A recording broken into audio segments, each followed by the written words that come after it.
Moi, je suis pas un observateur parce que je vais de moins en moins voir les trucs, les expos, les machins.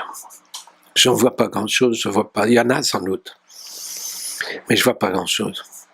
En même temps, c'est très compliqué parce que si c'est mal fait, c'est inutile et il faut tout arrêter, quoi.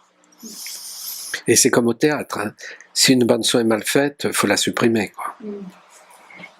Parce que ça empêche d'exister, de laisser exister le sonore du direct, qui est un sonore extrêmement raffiné, extrêmement complexe. La question des voix, même si les metteurs en scène ne comprennent pas que la voix d'un acteur, c'est du sonore, et qu'ils traitent de la mise en scène du sonore, que choisir une scénographie, un décor au mur parallèle ou au contraire un mur nu, etc., c'est travailler le sonore. Par défaut, ils ne s'en rendent même pas compte. Et moi, j'ai fait travailler, parce que la question de la scénographie des musées, c'est la même que celle du théâtre. J'ai fait travailler un ingénieur du son de l'Opéra de Paris, je lui ai demandé de filmer les opéras et en même temps d'enregistrer et de voir toutes les aberrations acoustiques qu'il y a dans les décors des opéras. C'est impensé. C'est-à-dire que les scénographes font des acoustiques au détriment des voix des chanteurs, avec des zones qui sont inaudibles, avec des mises en scène où les chanteurs sont de dos ou au lointain, etc. Pas du tout dans les équilibres de la partition. Or, en musique classique, c'est ça la question. À l'époque, on était au nez de scène, point. Voilà, c'était ça la partition. Et alors, si on fait ça, il faut pouvoir, comment dire, le choisir et non pas le faire par défaut. Et allons-y dans l'opéra contemporain. Mais même l'opéra contemporain n'en est pas là. Quelquefois, avec Apergis ou Kagel. Mais c'est rare, les gens qui sont à cet endroit-là. Donc c'est un impensé. On va rajouter le micro pour pouvoir faire entendre les voix qui sont au lointain. C'est n'importe quoi, quoi. Comme si la voix passée par un haut-parleur pouvait rivaliser avec l'orchestre en direct ou les voix sur scène. C'est n'importe quoi. Et c'est un mode de représentation dans la représentation, et à ce moment-là, ça doit se justifier. En quoi on utilise un haut-parleur, hein, c'est comme le théâtre qui se sonorise, d'un seul coup on met des micros à tout le monde. C'est un acte esthétique. En quoi ça aurait un intérêt?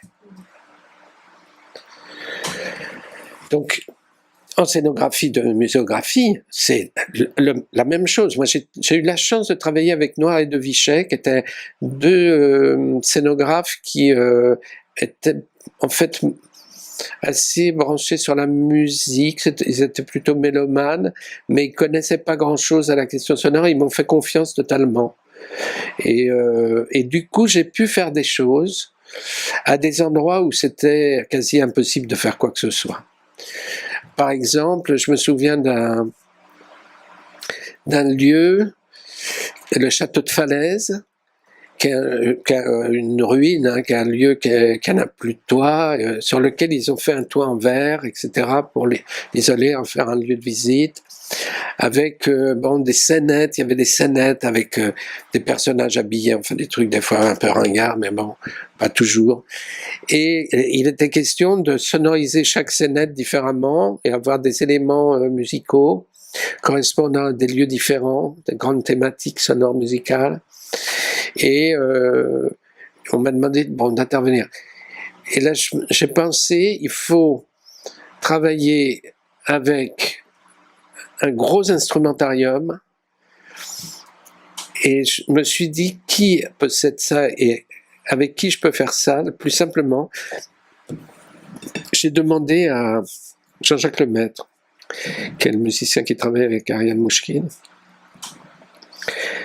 de travailler avec moi là-dessus. Donc on a fait un lieu qui travaillait qu'avec des percussions, un lieu qui travaillait qu'avec des cordes, un lieu qui travaillait qu'avec des cuivres, un lieu qui travaillait qu'avec des bois, etc. Et là-dedans, en fait, alors pourquoi cette question? Je l'ai fait travailler de manière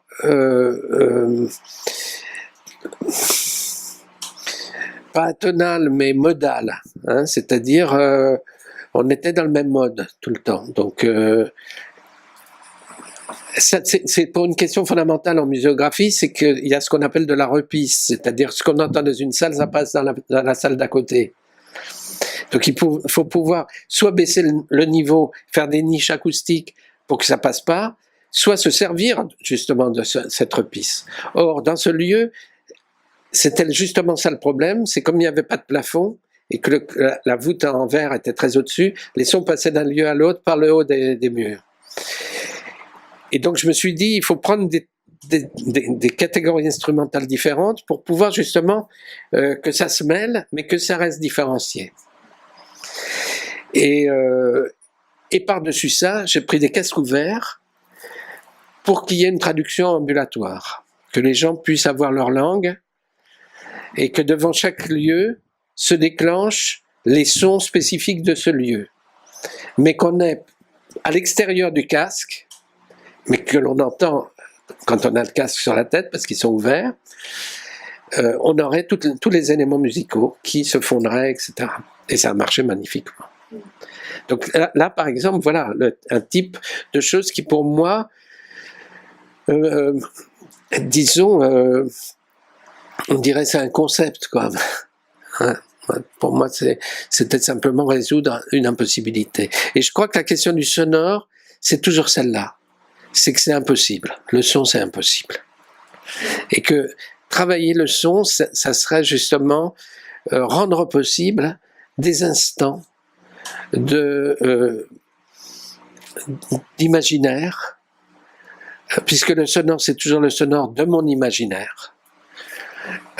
Ça ne représente rien d'autre que ma mémoire, parce que l'objet n'est pas là. Donc si c'est une absence, il faut bien que je le reconnaisse. Et si je le reconnais, c'est que j'ai une mémoire. Et cette mémoire, c'est la mienne et c'est pas la même que la vôtre. Donc, c'est quelque chose qui est extrêmement intime, parce que ça dépend évidemment de cette mémoire, qui n'est pas une mémoire sonore, c'est une mémoire. Parce que la mémoire, c'est une mémoire de tout. Elle est visuelle, sonore, olfactive, tactile. Et d'autres choses d'ailleurs, parce qu'il suffit d'aller voir tous les gens des sciences actuelles qui commencent à comprendre tous les phénomènes. Donc, voilà, je crois que ce que la muséographie m'a appris, c'est que là encore, tout ce que j'ai appris du théâtre me sert à faire la muséographie, et ce que j'ai appris du cinéma me servait à faire du disque ou à faire etc. Et que le fait de déplacer les procédures, de rompre avec les procédures, mais c'est terrifiant partout, c'est la même chose. Hein. J'enseigne à la Fémis, j'enseigne à Varan, tout le monde part de l'image, quoi. Donc part du postulat que le cinéma est synchrone. Parce que si le cinéma n'est plus synchrone et qu'on a le droit de ne pas être synchrone, ou qu'il y ait des pans entiers qui ne soient pas synchrones, ce qui est le fait de beaucoup de films, eh bien on peut travailler avec le son avant l'image. Le son a autant de valeur que l'image à ce moment-là, puisqu'il est autonome de l'image, des liens synchroniques, et que du coup, il y a un sonore et il y a de l'image, point. Et chacun fait son travail, et c'est 1 plus 1 égale 3, la relation entre les deux. Alors qu'en synchronie, 1 plus 1 égale 1. Voilà. Donc voilà, c'est pour ça que quand Yves Michaud m'a demandé aux Beaux-Arts de revoir la question, de reparachuter le théâtre sur les arts plastiques, pour moi, ça revenait au même que de reparachuter la musique sur les arts plastiques. Et si je l'avais fait, pour moi, j'aurais fait ce que font les autres. Tous ceux qui travaillaient déjà dans le son des arts plastiques, hein, parce que je n'ai pas dit, mais j'avais réuni tous les gens, enfin des gens des principales écoles en France, aux Beaux-Arts, et je leur avais demandé d'où vous venez, quelle est votre formation, etc., quels sont vos outils, quel type d'approche vous avez, et je voyais que tous étaient des électroacousticiens, donc je savais par cœur quelle était leur approche. Je connaissais très bien l'école schäferienne, le GRM, ceux qui se différenciaient à l'IRCAM, etc., les spécificités, les moments de... Voilà. Les gens qui étaient marginaux, enfin Luc Ferrari, toute la musique anecdotique, enfin, c'est Schaeffer. Bon, voilà. Je savais tout ça, mais je voyais bien que c'était du collage.